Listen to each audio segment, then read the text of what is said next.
What are fractions? A fraction is a part of a whole.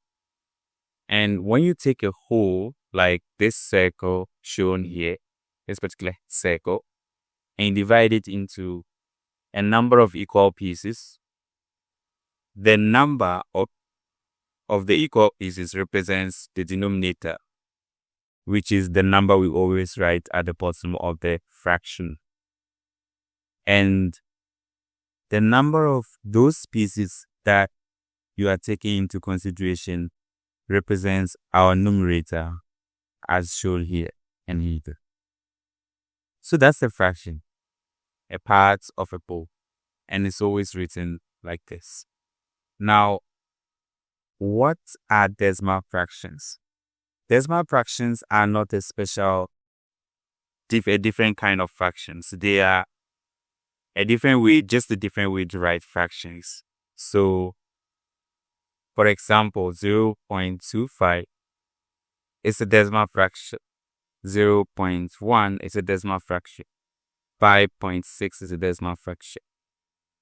So, a decimal fraction is when you have a fraction written in base 10, or a fraction with the denominator being a power of 10. So, for example, 1 over 10, 3 over 5, 3 over 100, they are equivalent to 0.1, 0.03, and so on. You can also have 47 over 10, which is also equivalent to 4.7. How do we turn from here to here? How do we turn the number from a common fraction to a decimal fraction?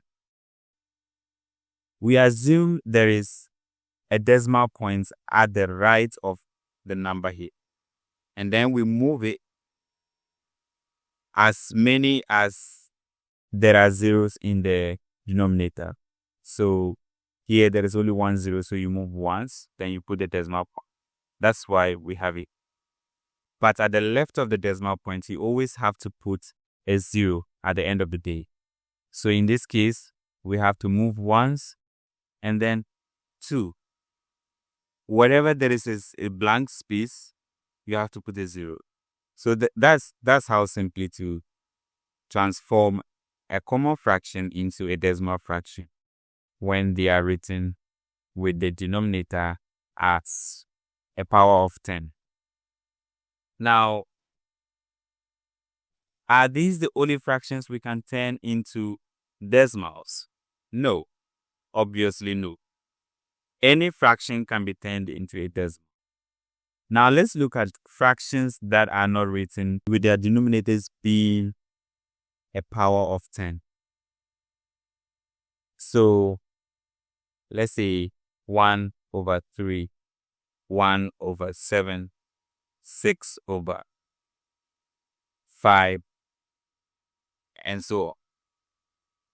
Now, it's easier to turn some into decimals when the denominator is, let's say, a factor of 10 or a multiple of 10. So here in this case, I can multiply both the top and the down by 2 to get 12 and 10.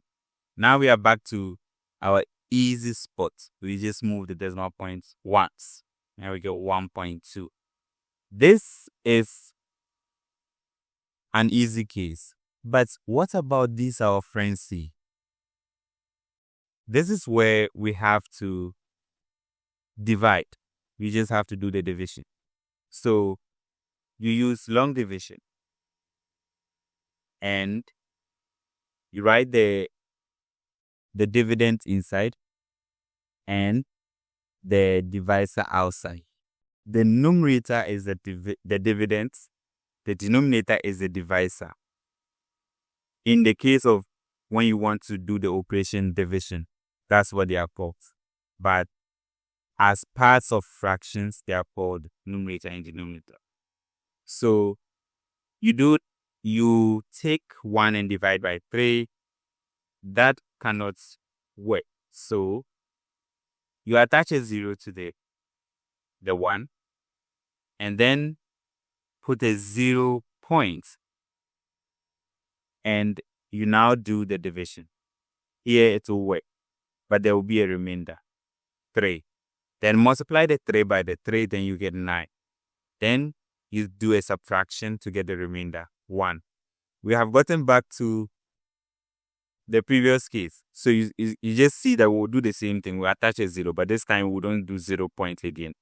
We attach a 0 and then do the division again. Another 1. So obviously you know that we are going to be in this cycle of getting 1 and 3 and on and on.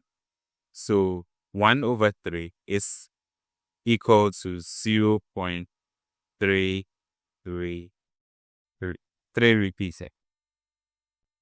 You can easily tell somebody the answer to 1/3 without fumbling, because if you know that after your first division it repeats, then you just start mentioning 3. So that's it for that. What about 1 over 7? 1 over 7 is the number that has the longest loop among the numbers less than 10. Let me show you. So first, it cannot divide, so we do our usual thing and we attach a 0. Then we do the division, we'll get a 1. And we multiply, we'll get this, and the remainder will be 3. Good.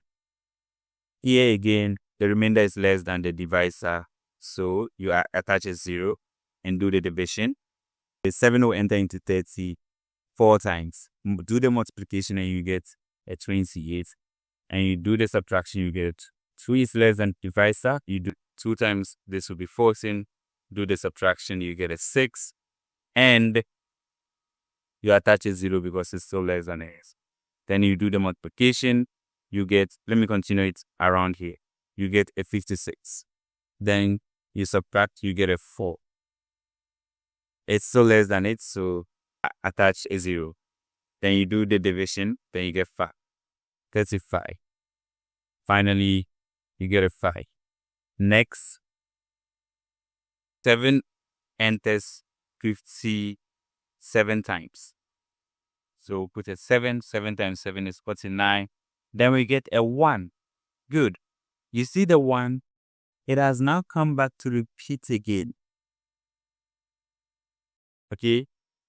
It has come back to repeat again. So anything after here will be 1, 2, 3, 4, 5, 6. Will be 6 of these in the same exact arrangement.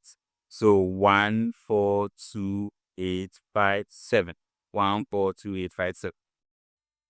There is a theorem in number theory that states that any rational number will terminate at some point in its decimal expansion or will loop after a certain number of digits. So we can easily do a division without memorizing the complexities of how many digits will be there and all of that. We can just say, okay, how many remainders will be there? Because for 7, we had the possible remainders were 1, 2, 3, 4, 5, 6. And we encountered all of them.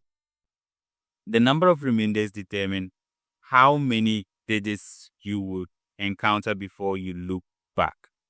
So there are 6 remainders, meaning that you should encounter 6 digits before you loop back to the 1.